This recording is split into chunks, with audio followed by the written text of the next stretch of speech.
buscando las estrategias para nosotros buscar un equilibrio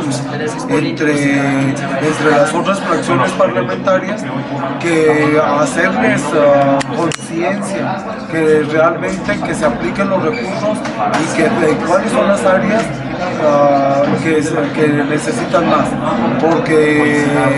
estamos viendo, por ejemplo, el campo. Ahorita es una de las grandes prioridades. Hemos estado trabajando mucho con los productores y nosotros vemos las grandes necesidades que a lo mejor algunos productores nos dicen la verdad, otros no, pero la mayoría, como el 80% de los productores que no hablan, con verle la cara de desesperación que tienen, pues nosotros entendemos, aun cuando no nos dicen una sola palabra, los entendemos. Ustedes también están viendo ahorita todo el problema de la educación, pues que la educación, todos esos problemas, pues es falta de presupuesto,